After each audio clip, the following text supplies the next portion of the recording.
If you are someone that relies on your voice, your business or career, or whatever you do in your day-to-day life, you don't want to miss this video, because I'm going to be talking about the resonant voice and why it's so important if you want to speak with a really strong, reliable, and engaging voice.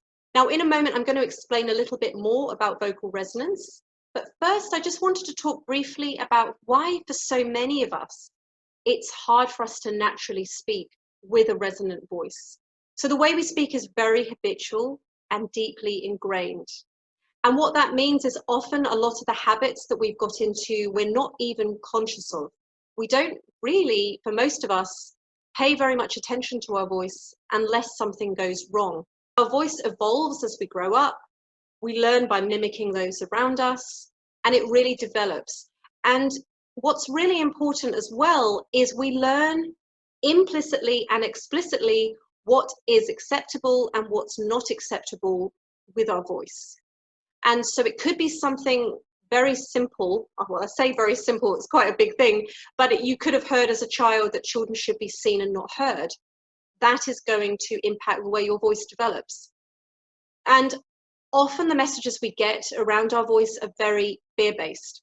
And so I would say for most people, in some shape or form, they learn to shut their voice down. And it can be very subtle. As I say, sometimes people don't even know they're doing these things. So it could just be tension in the throat, or tension in the jaw, or tension in the tongue. Or it could be something perhaps more obvious, like mumbling or talking really fast. Now, the issue is that these habits really shut our voice down. They hinder that free movement. And often it then creates tension, constriction, and fatigue in the voice. So what is vocal resonance? Well, this is a huge and complex topic, so I'm not going to be going into it in enormous amounts of depth, but I'm going to just talk very briefly to give you a very basic understanding of what we're talking about here. So very simply, vocal resonance is the intensification, the amplification, and the enrichment of sound waves in our vocal tract. And our vocal tract is our throat, our mouth, and our nasal cavities. And so the sound waves are modified in these cavities to produce the sound that we know as our own voice. The more resonant the voice, the more these sound waves are enhanced and enriched. And that's a really important point. So it's not that you don't have any resonance in your voice. It's normally that you can actually really improve that resonance to give you much greater access to the full potential of your voice. So why does it matter? Well, if you want a voice that is reliable, strong, and engaging, then it does matter, because this voice will function really well with minimal effort. So it's kind of less input for more output, or more bang for your buck. And so I like to think of the resonant voice as a sort of win-win-win. So first of all, it's a powerful, rich sound with minimal effort. And then kind of feeding off that, number two, is it's a more reliable voice because it's functioning so much better. There's not that sort of strain and constriction and fatigue that a lot of people experience. And then finally, it's more attractive and engaging to listen to. And you might be thinking, yeah, but that's very subjective. And of course, voice is very subjective. But we do know from research that the more harmonics there are in a voice, so the more layers of sound there are in a voice, the more our ear actually gets excited by that, and it's actually more engaging to our ear. So we know that the more harmonics in a voice, the more engaging it is. And with a resonant voice, it's a voice rich in harmonics. So I'm going to demonstrate resonance for you first of all, and I've got a rubber band here. Now, if I was just to pluck this rubber band just as is right now,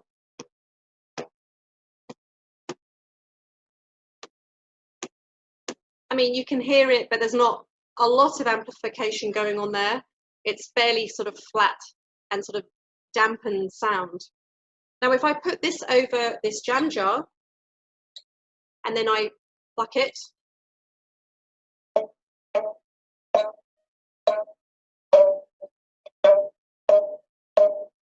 you can hear that the sound waves are being enhanced by the chamber of air in this jar. Now, this jar is, of course, a fixed chamber. Therefore, there's a consistent resonance. But in our own vocal tract, we can change the shape of everything, really. And that's what makes the human voice so incredible and why we can create so many different sounds, different dynamics. But this is just to give you an idea of how much it enhances the sound when you have a chamber of air. And the vocal tract not only can change shape, but small shifts can make a significant difference. So often people think that it's going to take a lot of work to change their voice. And there is an element of consistency that's required, of course, to change any sort of very deep-rooted patterns. But what you'll find with the voice is it's very small shifts that make a huge difference. To be aware as well, I mean, there's lots of different structures that can affect the resonance. So our skull, our throat muscles, our tongue, our jaw, our lips, our cheeks, and of course our larynx or our voice box. So many of us carry a lot of tension in what we call these articulators, and even, you know, our throat muscles, etc. And I have done a number of videos on these topics, which I'll put the links below, because it's really important that you learn where you're holding tension and how to release it, because this is also, of course, going to impact how resonant your voice can become.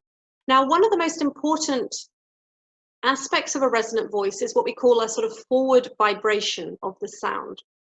And habitually, particularly if we've had a lot of fear-based messaging around speaking, or certainly singing, we tend to pull our voice back, and it tends to be very much at the back of our throat. And it's very hard to get any projection if you're almost swallowing your sound and there's a lot of constriction at the back of your throat. So we're going to just do a little quick exercise before I go, just to sort of get you to start to feel where you're creating your sound from. So I'm taking the sentence, Mary met her mum for dinner. Now, if I was to say this at the sort of the back of my throat with that sort of back feeling, Mary met her mum for dinner. Mary met her mum for dinner. Like I feel like I'm slightly being strangled when I say that. I have deliberately picked specific consonants here because I want you to really see if you can try and enunciate those consonants.